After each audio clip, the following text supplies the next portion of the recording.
Assalamualaikum warahmatullahi wabarakatuh.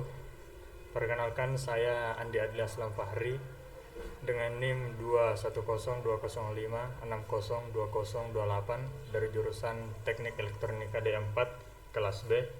Ingin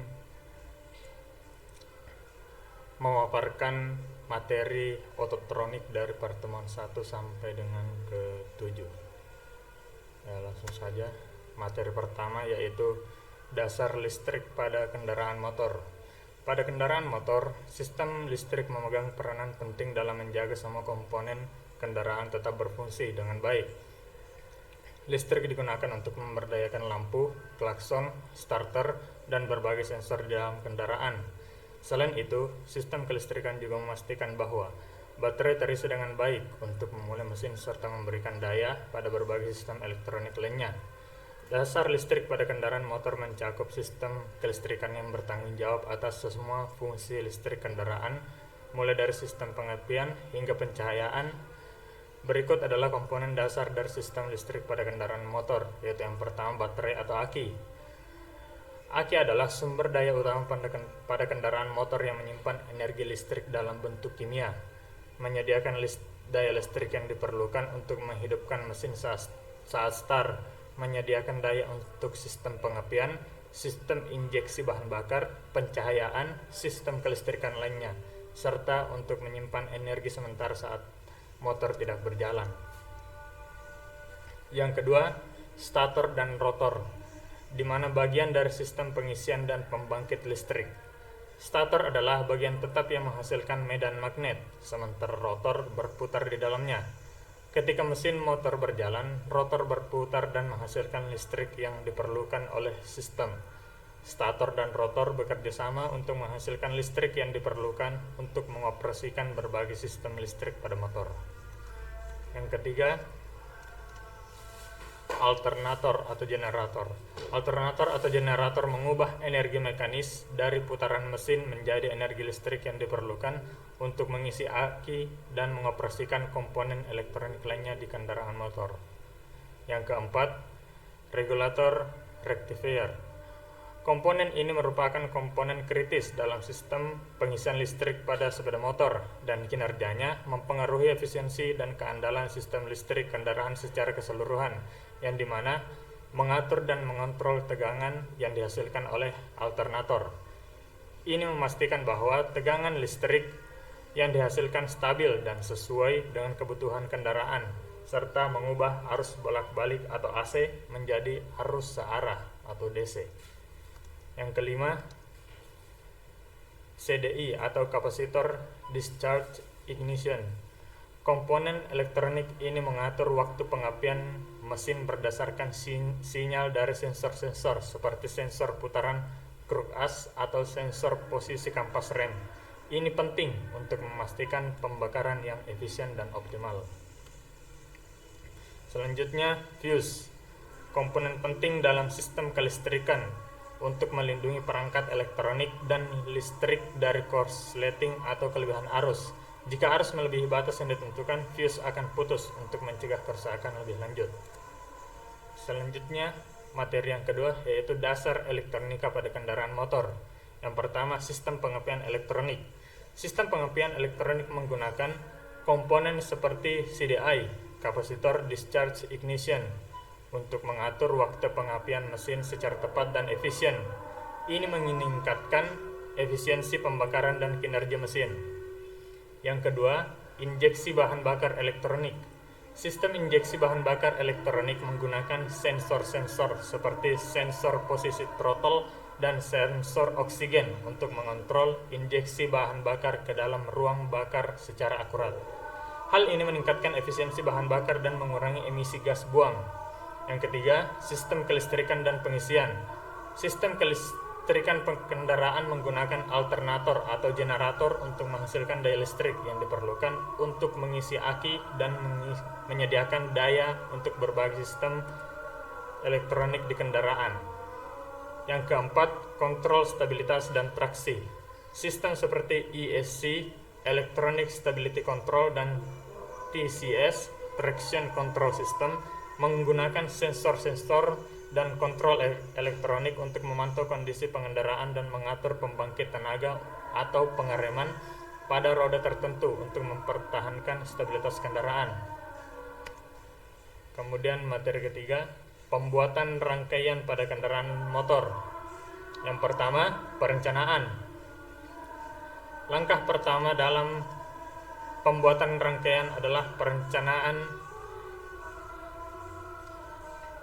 Identifikasi fungsi-fungsi yang perlu dilakukan oleh rangkaian tersebut seperti sistem pengepian, sistem injeksi, bahan bakar, pencahayaan, pengisian baterai, dan lain-lain.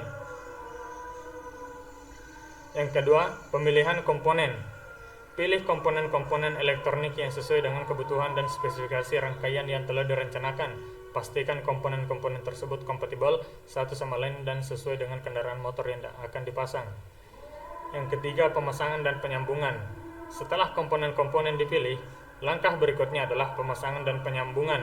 Tempatkan komponen-komponen tersebut sesuai dengan skema rangkaian yang telah dibuat dan hubungkan kabel-kabel dengan benar antara satu komponen dan dengan komponen yang lainnya. Yang keempat, uji coba. Setelah pemasangan selesai, lakukan uji coba untuk memastikan bahwa rangkaian berfungsi dengan baik. Pastikan semua fungsi yang diinginkan berjalan sesuai yang diharapkan dan perbaiki jika ditemukan masalah atau kesalahan dalam rangkaian. Yang kelima, pemantauan dan pemeliharaan. Setelah rangkaian berfungsi dengan baik, pastikan untuk melakukan pemantauan dan pemeliharaan secara berkala. Periksa koneksi-koneksi kabel secara rutin. Pastikan tidak ada kebocoran arus atau korsleting yang terjadi dan perbaiki atau ganti komponen yang rusak atau aus. Kemudian materi selanjutnya, sistem kontrol otomatis pada kendaraan motor. Yang pertama, sistem pengendalian stabilitas elektronik atau ESC, yang dimana menggunakan sensor-sensor seperti sensor putaran roda, sensor posisi kemudi, dan sensor yaw rate untuk mendeteksi kondisi pengendaraan yang tidak stabil, seperti understeer atau oversteer. Sistem ini kemudian secara otomatis mengurangi tenaga mesin atau menerapkan pengereman pada roda tertentu untuk memulihkan stabilitas kendaraan. Yang kedua, sistem traksi kontrol atau TCS, yang dimana memonitor putaran roda untuk mendeteksi kehilangan traksi seperti saat roda slip atau berputar di permukaan licin. Sistem ini kemudian mengurangi tenaga mesin atau menerapkan pengereman pada roda yang slip untuk mencegah kehilangan traksi dan mempertahankan kendaraan agar tetap terkendali. Yang ketiga, sistem pengereman anti blokir atau ABS, menggunakan sensor-sensor pada roda untuk mendeteksi kehilangan traksi saat pengereman. Sistem ini secara otomatis menerapkan dan melepaskan pengereman secara berulang-ulang pada roda tertentu untuk mencegah roda mengunci dan mempertahankan kontrol kendaraan. Keempat, sistem cruise control yang memungkinkan pengemudi untuk mengatur kecepatan kendaraan dan menjaga kecepatan tersebut secara otomatis tanpa perlu menekan pedal gas. Sistem ini menggunakan sensor kecepatan dan sistem pengendali untuk memantau dan mengatur kecepatan kendaraan. Yang kelima, sistem pengendalian mesin elektronik atau EMS, mengontrol operasi mesin secara otomatis dan mengatur pembakaran, pengisian bahan bakar, dan perpindahan gigi sesuai dengan kondisi pengendaraan dan permintaan pengemudi. Sistem ini membantu meningkatkan efisiensi bahan bakar dan kinerja mesin secara keseluruhan. Yang keenam, sistem pencahayaan otomatis, yang dimana menggunakan sensor cahaya untuk mendeteksi kondisi pencahayaan di sekitar kendaraan dan secara otomatis mengaktifkan atau menonaktifkan lampu kendaraan sesuai dengan kebutuhan. Ketujuh, sistem pengingat jarak aman atau adaptive cruise control, yang dimana sistem ini menggunakan sensor radar atau kamera untuk mendeteksi kendaraan di depan dan secara otomatis mengatur kecepatan kendaraan untuk mempertahankan jarak yang aman dengan kendaraan yang di depan.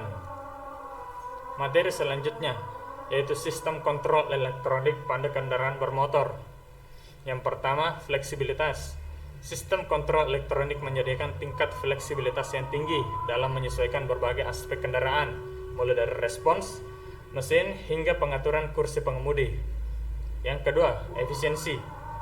Dengan adanya kontrol elektronik yang canggih, kendaraan memastikan penggunaan bahan bakar yang lebih efisien dan mengurangi emisi yang merugikan lingkungan.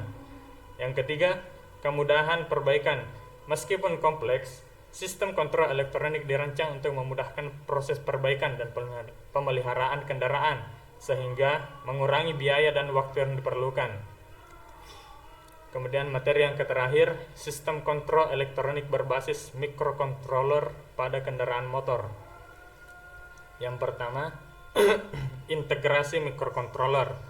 Sistem kontrol elektronik berbasis microcontroller memungkinkan integrasi yang lebih kompak dan efisien dengan kemampuan untuk melakukan berbagai tugas dengan akurasi yang tinggi. Yang kedua, optimalisasi kinerja.